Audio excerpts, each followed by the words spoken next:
아침 목사에 오신 여러분들을 환영하고 축복합니다. 하나님께서 새로운 날을 허락하셨는데요. 새로운 날을 걸면 새로운 은혜로 오늘 하루 우리 인생을 지킬 줄 믿습니다. 오늘은 보석에서 진흙으로라는 제목을 가지고 예레미야가 4장 1절부터 10절까지 말씀을 함께 살펴봤으면 좋겠습니다. 우리 1절과 2절, 6절 말씀을 같이 한번 읽어볼까요? 슬프다. 어찌 그리 금이 빛을 잃고 순금이 변질하였으며 성소의 돌들이 거리 어기마다 쏟아졌는고 순금에 비할 만큼 보배로운 시온의 아들들이 어찌 그리 토기장이가 만든 질 항아리 같이 여김이 되었는고 전에 소돔이 사람의 손을 대지 아니하였는데도 순식간에 무너지더니 이제는 딸 내 백성의 죄가 소돔의 죄악보다 무겁도다. 네, 오늘 본문에 보면 슬프다라고 시작됩니다. 우리가 함께 읽은 본문은 예레미야 애가의 4장이에요. 우리가 어저께 살펴본 것처럼 3장에서 예레미야는 소망을 발견합니다. 그럼 이 소망의 근거는 뭘까요? 이 소망의 근거는 우리 하나님에게 있어요. 하나님께서 어떤 분이시냐? 인자와 긍휼이, 사랑과 자비가 무궁한 분이 아니냐? 그분이 결코 우리를 진멸하지, 멸망시키지 않을 것이고 우리를 회복시킬 것이다. 그래서 따라서 하나님께 돌아가자 라고 말합니다. 그 소망에 차서 말을 했는데 갑자기 또 4장이 되면서 뭐라고 얘기해요? 슬픔에 대해서 이야기를 합니다. 그럼 왜 또다시 슬픔에 대해서 이야기할까요? 분명 소망이 있어요. 그런데 현실은 뭐예요? 현실을 바라보니까 여전히 현실은 어두운 거예요. 우리도 마찬가지잖아요. 우리도 믿음이 있습니다. 믿음으로 정말 이겨내야지 라고 생각하는데 정작 현실을 보면 너무나 암담한 거죠. 너무나 슬픈 거죠. 너무나 답답한 거죠. 그걸 노래한 거예요. 내게 이렇게 소망이 있지만 여전히 내 안에 답답함이 있습니다 라고 표현을 한 거겠죠. 그럼 왜 이렇게 슬플까요? 뒤에 보면 이런 표현이 있어요. 시온의 아들들. 여러분 우리가 계속해서 살펴보지만 시온이라는 의미는 뭐냐면 예루살렘의 또 다른 표현이에요. 그러니까 시온의 아들들 하면 예루살렘의 사람들, 특별히 아들들이라고 표현한 이유는 뭐냐면 그 당시 예루살렘 사람들, 이스라엘 사람들 뭐라고 생각했어요? 자신들을 하나님의 백성이라고 생각했잖아요. 하나님의 백성인 자기들이 어떻게 이렇게 피폐해졌냐는 거예요. 특별히 오늘 본문에 보면 이렇게 됐죠. 어찌 그리 금이 금. 그러니까 시온을 무엇에 비유하냐면 금에 비유해요. 금은 가장 고귀한 보석 중에 하나로 알려져 있어요. 그 다음에 금은 변함이 없어요. 마찬가지예요. 그 당시 사람들은 어떻게 생각했냐면 예루살렘이 멸망하지 않을 것이다. 예루살렘은 영원할 것이고 예루살렘 성전은 영원히 빛날 것이다. 예루살렘이 영원할 거라고 생각을 했어요. 시온이 영원할 거라고 생각했어요. 그런데 시온이 뭐예요? 변질되었다는 거. 변함이 없을 거라고 생각했던 시온이 변해서, 그럼 어떻게 변했냐? 성소의 돌들이라고 표현되어 있어요. 성소의 돌들이 거리마다 쏟아졌는고라고 이야기를 했어요. 처음에는 시온을 뭐에 비유하냐? 금에 비유했어요. 그 다음에 뭐였냐면 성소의 돌들에 비유해요. 성전을 이루고 있던 돌들이 다 무너져서 흩어진 거예요. 고울 어기마다 다 흩뿌려진 거예요. 마찬가지로 영원할 거라고 생각했던 예루살렘이, 그리고 예루살렘 사람들이, 예루살렘 멸망하고 예루살렘 사람들이 뿔뿔이 흩어졌다. 이 표현을 뭐라고 표현한 거예요? 금이 빛을 잃고 성소의 돌들이 거리로 흩어졌다. 그러니까 그 당시에 시온이 멸망당하고 백성들이 사방으로 흩어진 것을 이렇게 표현한 거예요. 그리고 마지막은 뭐라고 되어 있냐면 어떻게 시온의 아들들이 토기장이가 만든 질그릇 항아리 같이 여김이 되었는고. 토기장이가 만든 질 항아리. 이것은 가장 비천한 운명을 뜻하는, 존재를 뜻하는 말이에요.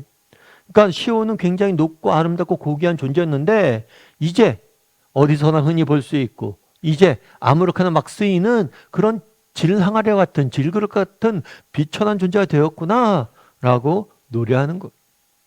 그럼 왜 시온이 이렇게 되었을까요? 예레미야는 분명히 알고 있어요. 그건 뭐 때문이냐면 죄 때문이에요. 뭐라고 되어 있냐면 소돔을 이야기합니다. 이 소돔은 성경에서 죄악의 도시의 상징이에요. 죄를 짓고 멸망당한 대표적인 가장 강력한 도시로 알려져 있어요. 근데 뭐라고 됐냐면 소돔이 사람의 손을 대지 아니하였는데도 순식간에 무너지더니 소돔이 하루아침에 무너졌거든요. 하루아침에 사라졌어요. 하나님의 심판을 받고. 이제 마치 예루살렘이 그렇다는 거예요. 그럼 왜 그랬냐? 소돔이 이렇게 무너진 건 뭐 때문이에요? 소돔의 죄악 때문이에요. 그런데 내 백성의 죄가, 시온의 죄가 소돔보다 더 무겁다는 거예요. 왜 우리가 이렇게 흩어지고 왜 예루살렘 망하고 왜 영원할 것 같은 예루살렘 성전이 무너졌습니까? 우리의 죄 때문이에요. 돌아보니까 우리의 죄가 소돔보다 무거웠다는 거예요. 그런데 여기서 소돔과 비교하면서 또 한 가지 소망을 이야기하는 게 있어요. 그건 뭐예요? 소돔은 사라졌어요. 하지만 예루살렘엔 뭐가 있어요? 남은 자들이 있죠. 이 남은 자들을 통해서 하나님께서 예루살렘을, 시온을 회복시킬 것이다. 이 사실에 대한 분명한 뭐가 있었던 거예요? 확신이 있었던 거예요. 그날에 예레미야는 저자는 이 애가의 저자는 이야기합니다. 뭘 이야기해요? 슬픔에 대해서 이야기해요. 왜 슬픔이 그럼 무엇이 그렇게 슬프냐? 너무나 존귀한 존재였던 시온이 뭐예요? 너무나 하찮은 비천한 존재가 되었다는 거예요. 그럼에도 불구하고 소망이 있는 이유가 있어요. 그건 뭐예요? 남은 자들이 있고 이 남은 자들 지금은 너무나 비천한 존재로 사방에 버림받고 정말 사방에 흩어져 있지만 하나님께서 이들을 모으실 것이고 다시 존귀한 존재로 해방시킬 것이다 라는 사실이에요. 여러분 우리가 그런 게 있잖아요. 아침 드라마를 우리가 종종 보잖아요. 그런데 아침 드라마를 보면 우리 드라마를 보다 보면 인생의 진리를 발견할 때가 있어요. 아침 드라마의 패턴은 대충 그런 거죠. 뭐예요? 주인공이 있습니다. 주인공이 있는데 주인공이 너무 고생을 해요. 정말 마지막까지 끝까지 사람들이 괴롭히고 하는 일마다 다 안 돼요. 그런데 그 모든 것을 역전시킬 수 있는 비결이 있죠. 그건 뭐예요? 알고 보니까 이 주인공이 뭐 회장님의 뭐 딸이었더라. 손녀였더라. 또 뭐 사장님의 아들이었더라. 출생의 비밀이 있죠. 그래서 우리나라 대부분의 드라마는 출생의 비밀이 있잖아요. 그럼 왜 이렇게 출생의 비밀을 이야기할까요? 여러분 정말 누구의 자녀로 태어났느냐? 누구의 자녀이냐? 누구의 백성이냐? 그것만큼 중요한 게 없다는 거예요. 그거 하나 하면 모든 것을 역전시킬 수 있다는 거예요. 성경이 지속적으로 말하는 건 뭡니까? 너희가 비록 내 앞에 범죄하고 사방으로 흩어졌지만 너희는 여전히 뭐예요? 나의 자녀이고 내가 때가 되면 너희를 회복시킬 거란 거예요. 그래서 여전히 정말 그날의 그 영광들은 다 사라졌지만 정말 영광이 다 사라지고 비천한 위치에 처해 있지만 여전히 소망이 있는 이유는 뭐예요? 여전히 하나님이 그들의 하나님 되시다는 거예요. 여전히 하나님께서 이스라엘의 하나님 되시다는 거예요. 우리도 마찬가지예요. 정말 우리가 정말 이 땅을 살다 보면서 정말 여러 가지 역경과 고난과 어려운 가운데 있을 수 있죠. 그런데 우리가 그 어떤 상황 속에서도 낙심하지 않고 소망을 가져야 될 이유가 있어요. 그건 뭐예요? 우리의 하나님이 우리의 아버지 되신다는 거예요. 우리가 하나님의 자녀 된다는 거예요. 여러분 이 사실을 우리가 확신해야 됩니다. 그러면 하나님께서 뭘 하실 거예요? 우리를 정말 하나님의 자녀답게 걸맞는 그런 영광으로 하나님의 자녀에 걸맞는 그러한 정말 영광으로 우리의 삶을 채워 주실 거란 거예요. 그 사실에 대해서 여러분 확신을 했으면 좋겠어요. 그래서 그날의 예레미야도 마찬가지입니다. 정말 시온의 그 영광이 사라진 것을 보고 너무 슬퍼서 눈물을 흘립니다. 그럼에도 불구하고 정말 여전히 소망이 있는 이유는 뭐예요? 하나님께서 우리를 진멸하지 않고 우리를 남겨두시고 우리를 회복시킬 것이다. 지금은 너무나 비참해졌는데 하나님께서 우리를 회복시킬 것이다. 하나님에게 소망을 두는 거예요. 우리도 마찬가지로 정말 하나님이 뭐라고 얘기합니까? 우리 아버지 되신다고 우리 이야기하잖아요. 아버지 되신 하나님이 있잖아요. 따라서 우리도 어떤 순간 어떤 상황 속에도 절망할 필요가 없는 거예요. 그래서 오늘 하루는 정말 우리가 하나님 자녀 됐다는 것이 얼마나 큰 축복이고 특권인지 알았으면 좋겠어요. 왜 이스라엘을 그날에 범죄했습니까? 정말 하나님의 자녀가 된다는 게 얼마나 귀한 일이고 특권이고 축복인지를 잊었어요. 그리고 세상 사람처럼 살았기 때문에 그래요. 우리도 정말 우리가 하나님 자녀가 되었다는 게 얼마나 귀한 특권이고 축복인지 기억하고 하나님의 자녀답게 살아갈 줄 아는 또 어떤 상황 속에서도 하나님을 바라봄으로 절망하지 않는 저나 여러분 되기를 주님의 이름으로 소원합니다. 우리 함께 기도했으면 좋겠는데요. 기도하실 때 오늘 말씀 기억하면서 기도했으면 좋겠습니다. 정말 이 땅을 살면서 우리가 가져야 될 가장 중요한 정체성이 있습니다. 그것은 우리가 하나님의 자녀라는 것.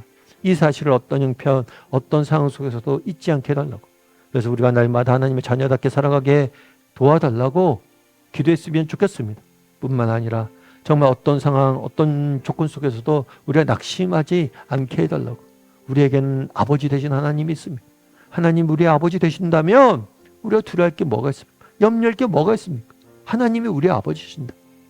정말 내가 하나님의 아버지 되심을 믿고 어떤 상황 속에서도 절망하지 않고 믿음의 길 걸어가는 삶이 되게 해달라고 이 시간 목소리로 같이 기도하도록 하겠습니다. 같이 기도하시겠습니다.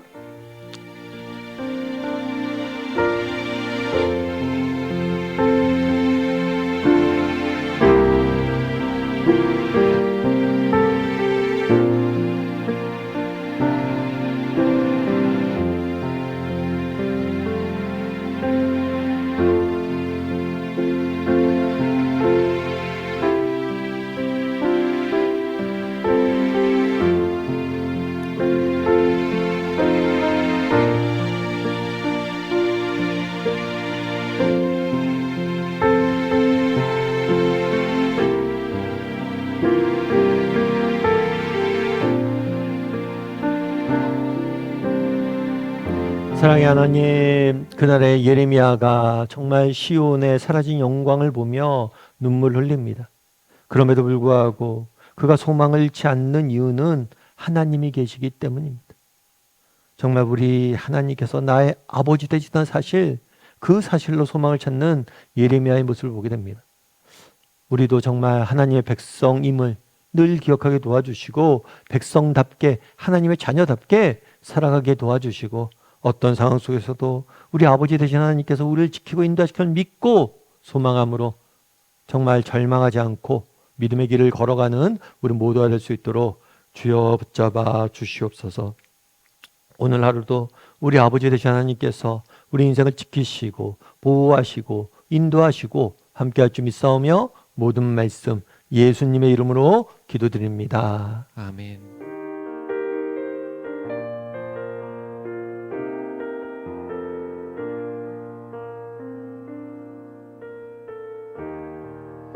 모든 상황 속에서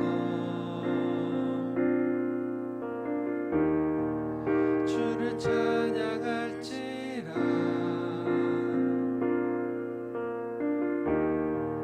주는 너의 큰 상급,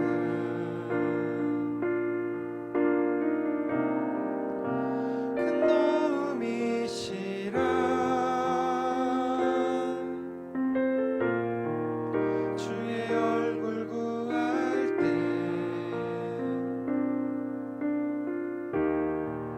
주의 영을 부으사